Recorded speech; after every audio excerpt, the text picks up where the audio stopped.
Alright, so the goal is to finish the rest of the review in this one video, and we shall see how it goes.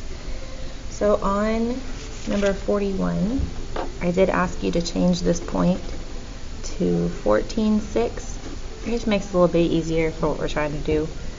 So to find the slope, we're going to do a little table. The change in the y's is -6.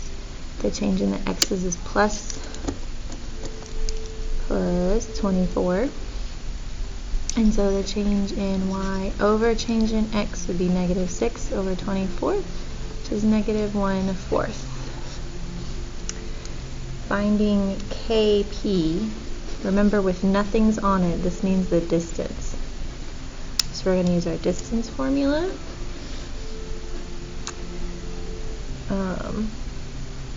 X2 minus x1 squared plus y2 minus y1 squared. You don't have to memorize that, it will be provided for you. And then I'm going to use 14 minus -10, and then go back to that 0.6 minus 12. And then this is really like plus positive. So this is 24 squared plus -6 squared.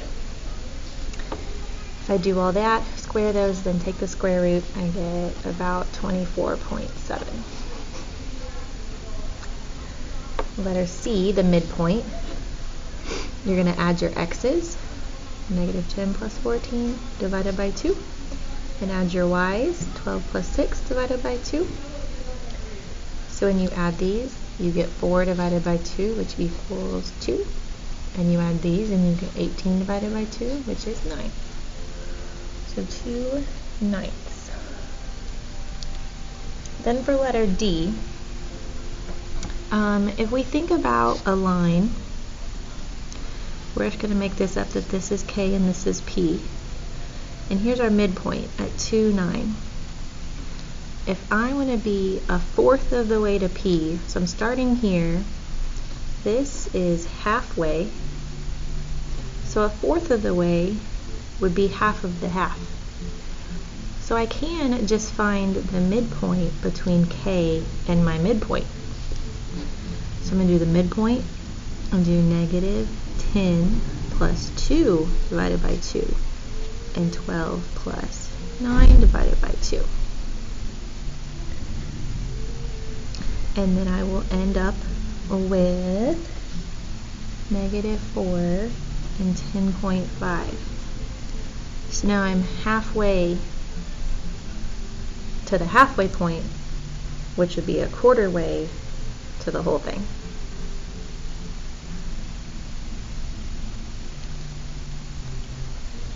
Letter E, write the equation of the line passing through K and P.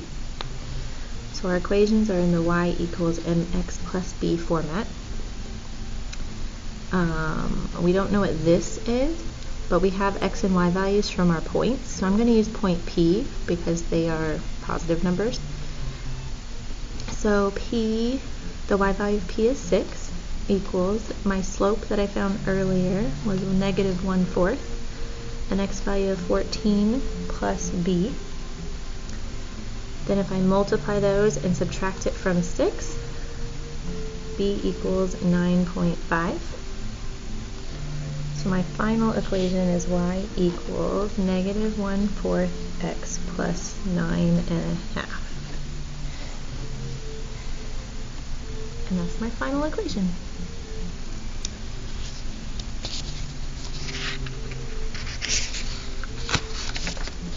Last page. Okay, back to the top. Let's see, the ratio of the measures of the angles of a triangle are 1, 3, and 5. Find the measure of the angles and classify the triangle. So if I have x plus 3x plus 5x has to equal 180. So these are the angles that all have to equal 180. So 9x is 180, x is 20. So then my angles are 20, 60, and 100. I I just did this.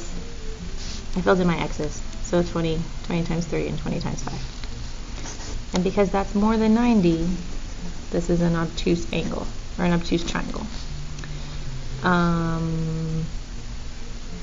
Because all the angles are different, that would mean all the side lengths would be different. So it would be scalene also. Letter B, the exterior angle of a triangle measures 123. So exterior angles of triangles are like this part. So that's 123. One of its remote interior angles is 47. Find the measure of the other one. So this is similar to problem somewhere in closer to the front.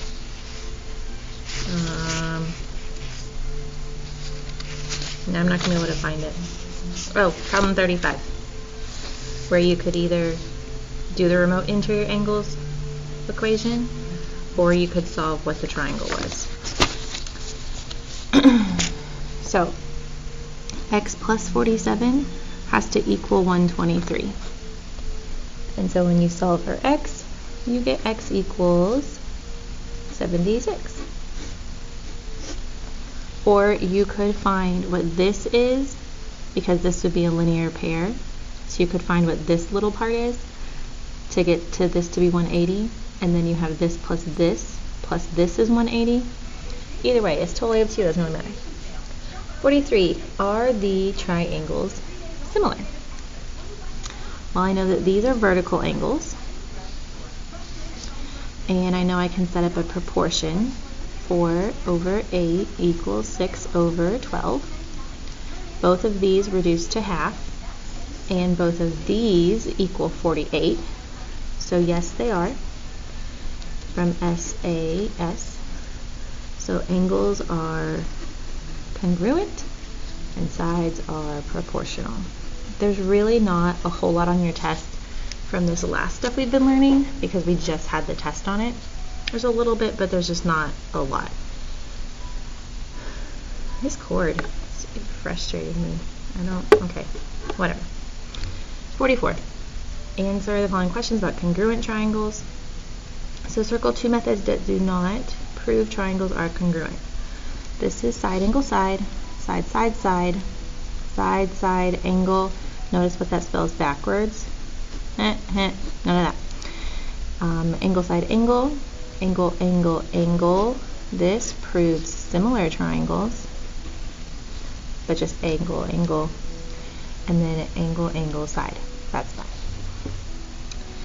So we need to decide what these are being represented by.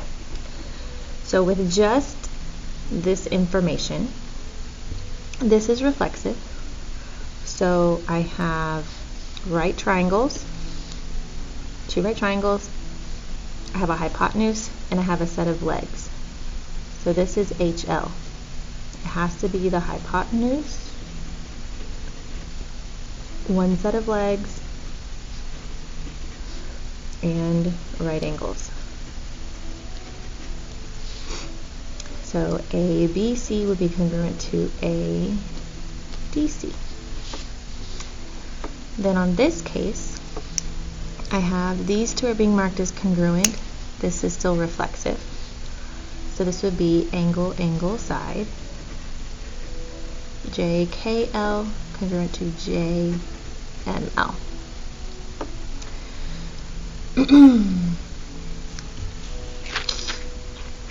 45.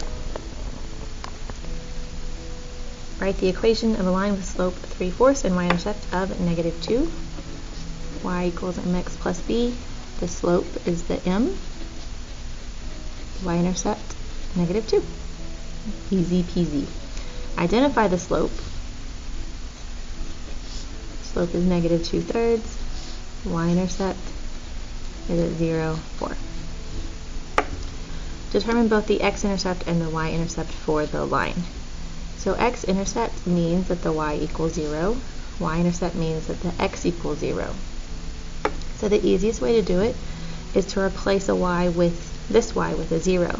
So you have 4x plus 2 times 0 equals 12. That doesn't mean anything. so x has to be 3. And the same thing here, 4 times 0 plus 2y equals 12. That doesn't mean anything, so y equals 6. So the y-intercept is 6 and the x-intercept is 3. Last problem of the review. Algebraic properties. If it has the exact same thing, this is reflexive. We use this a lot working with similar triangles with the angle written like this, or when it's a segment that's reflexive, like this up here. AC is congruent to AC. If we were proving it, like in a formal proof, we would use reflexive property there. A is congruent to B, then B is congruent to A. If all I did is flip those things, then this is a symmetric.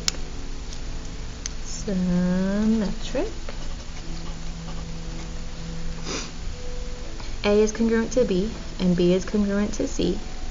So if both of these are congruent to B, then A has to be congruent to C. That's transitive.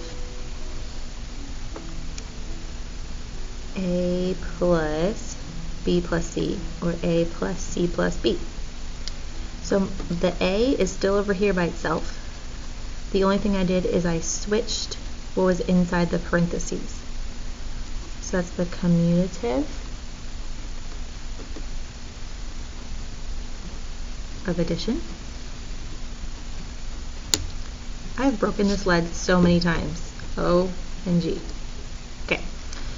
And then this one, in the first half, the B and C are in the parentheses. In the second half, the A and B are in parentheses. So in this case, the parentheses moved. In this case, the letters inside the parentheses moved. So when the whole parentheses moved, that's associative. So you can think about that as when you associate with somebody, it's who you're with. So I changed who the B was with. First, the B was with the C. Then she broke up with the C and moved in with the A. So she's associating with the A now, and she was associating with the C. I don't know, it has to be a girl. Whatever. So that's associative property of addition. And this is the end, and that is all. And I appreciate your attention, and you're going to rock out this exam. Be sure to bring this with you to help you rock out the exam.